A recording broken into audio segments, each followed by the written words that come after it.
The Twingo has a problem. Well, more than one, but I'm pointing out this one in particular. Among the many things it is lacking, there's also a tachometer. That is that one gauge in the dash that shows you the RPM or revolutions per minute of the engine, which is important because it lets you know what kind of power you can expect from your engine and when to shift. However, you can also just do that by feel, so it's entirely optional and often not present on nuggets like these. But I still much prefer to have it, so I'm gonna put one in.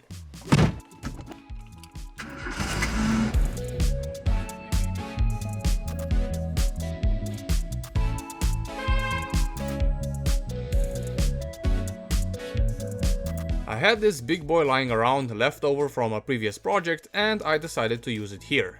I realized that this could have been a very simple process where I could just use this bracket that comes with it, drilled a couple of holes in this plastic and wired it up. But for me, that's not quite cool enough. And also, I'm a big fan of non-destructive modifications, which you can then easily revert back to stock without any traces that they were ever there. And I also realized that in the previous video I said the plan was to fix up the blue and get it back on the road, but come on. Would I really be a car guy if I wasn't thinking about modifications before the car is 100% fixed? About a year ago I bought a 3D printer and I wanted to put it to good use. I had the idea to reverse engineer this dash piece around the warning light panel and add a little bracket to it, to which I could then bolt on a gauge cluster that I would also 3D print, so that the gauges would be right in front of you like on most cars. After I took out the dash piece, it quickly hit me that it's a lot more complicated of a design than I first thought. So instead of designing and printing the whole thing each time and doing small changes on each version, I decided to start small and focus on each feature individually. And I started by scanning this semi-translucent light cover with a ruler so I could use it as a stencil in the CAD software. I managed to get some features right the first time around, others needed a couple more attempts, and some prints also just failed. Nice adhesion you got there. In the end, I learned that my glass bed has some low spots, which I couldn't get rid of with manual or automatic leveling, so I just needed to avoid them when printing. As I got more and more features right, I started making bigger and bigger parts, so I could test the dimensions. And the lower part was getting pretty good after a couple of tests. Honestly, looks really good. The upper one would be a lot more difficult. I had to nail the distance and the angle to the dash and the rough shape of the hole it was going in. Again, because I was prototyping, I decided to print just the edges first. Ah yes, my favorite color, piss yellow. The shape part was very tricky, as for a second I have forgotten that the Twingo's design is very French, which means there will be unnecessary complications. Like this shape, which might look like a perfect slot, it's actually not, and what's even better is that it's not even symmetrical left to right. After making a couple more stencils and a couple more tests, I eventually managed to get the shape kinda right and could print the whole piece.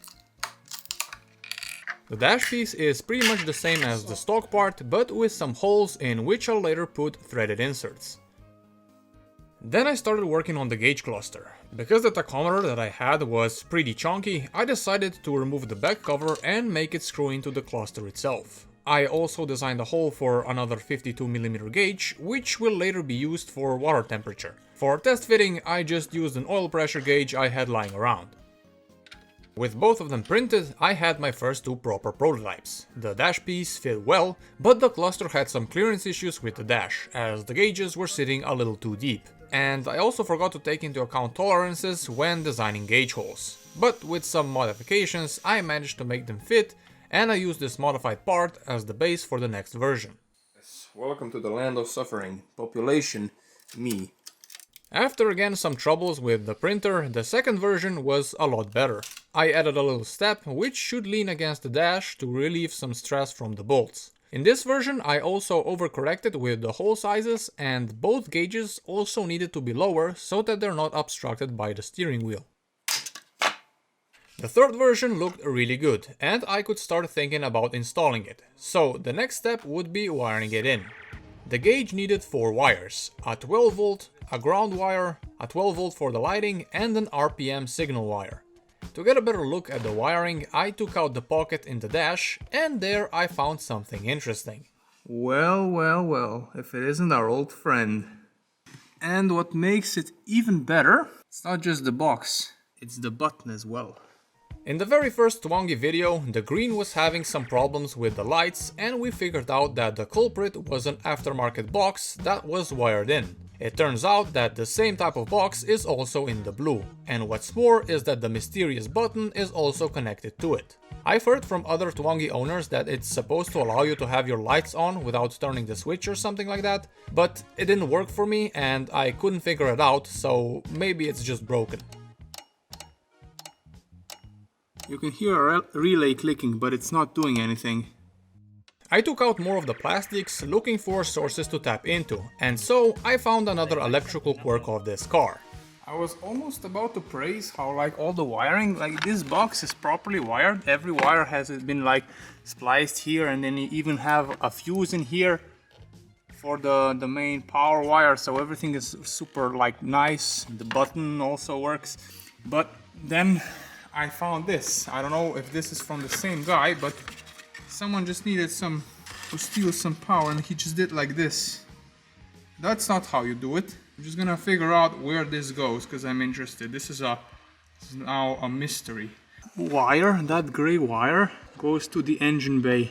Oh, maybe, oh wait, maybe this is it because it's protruding out from, not from the center, but from the side. Okay. There's a relay here. Oh yeah, these are the same wires. And this relay goes to... No! You know which button this is? Fog lights.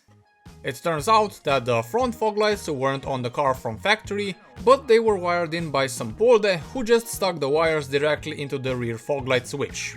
But if you thought that was the last of the shenanigans, you are sadly mistaken, because something else will come up a little later. After I disassembled more of the dash, it eventually hit me that it would be smart just to take the wires from that box, because since it was connected to the lights, it had everything that I needed, except the RPM signal, which I still needed to figure out. So I consulted the instructions that came with the tachometer.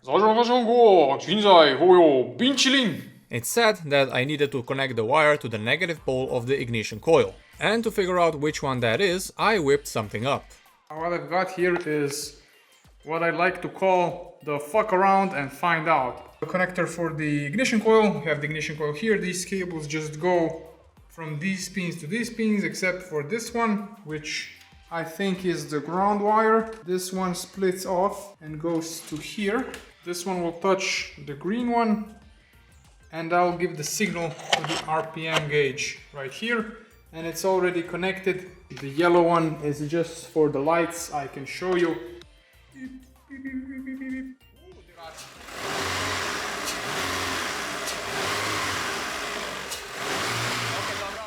When I knew which one is the correct wire on the coil, I had to feed the wire through the firewall. This was pretty challenging because the rubber grommet that seals the wiring loom coming into the engine bay was the thickest and stiffest I've ever seen on any car. To get a better grip on it from the cabin side, I decided to take out the dash. That was surprisingly easy and a straightforward job, which I was not expecting. There we go. And put the okay. There we go. That little later from before is now, because when I took out the speakers, I realized something interesting. Somebody replaced the original speakers with a pair of Volvo ones, and again, they weren't wired in properly. The wires were just stuck into the connector, caveman style, which filled me with confidence that however bad of a job I do with the tacho, it probably won't be the worst thing on the car. Alright, that's done. With the dash out, I managed to stick the screwdriver through that hole to make an opening for the wires. And yes, it's wires plural, because I used two. So that when I'll be wiring in the next thing, this step will already be done. I then refitted the dash and continued working on the wiring. One of the connectors on the magical box was a 4-pin, with a ground pin already installed, and the other 3 pins were free, which was perfect for my application, so I used that. My dad helped me to splice the RPM signal wire. We also replaced the crappy aluminum wires on the tacho. I then did the last modification on the 3D prints, installed the threaded inserts, shortened the bolts, put it all together and finally tested it. Here.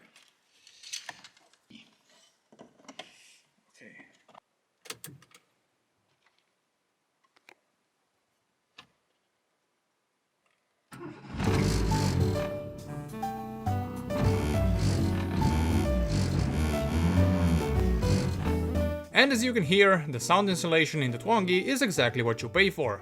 But hey, the tachometer works. All there was left to do was to print the final version, this being the blue the cluster needed to feed the theme. Plus, the prototypes were made out of PLA, and this is PETG, which is a bit stronger and UV resistant. Anyone want some cotton candy? I printed both parts, cleaned them up, installed them, cleaned up the wiring a little bit, and that's it. After many prototypes, the cluster is finished and the blue now has a tachometer. If you're wondering if it's accurate, it is, but only if you set the gauge to 2 cylinders. I don't know why that is. With this, the blue is now one step closer to becoming a proper race car that it deserves to be. I have a couple more ideas of cheap and simple mods I can do to it, but I'd also like to hear if you have any suggestions, so please leave them down in the comments. Before I go, there is one more thing I need to mention. I've had a couple requests to also make some nuggetopolis stickers. So I did, and I think they came out really well. But I also had some of these title card stickers made, if you prefer color ones.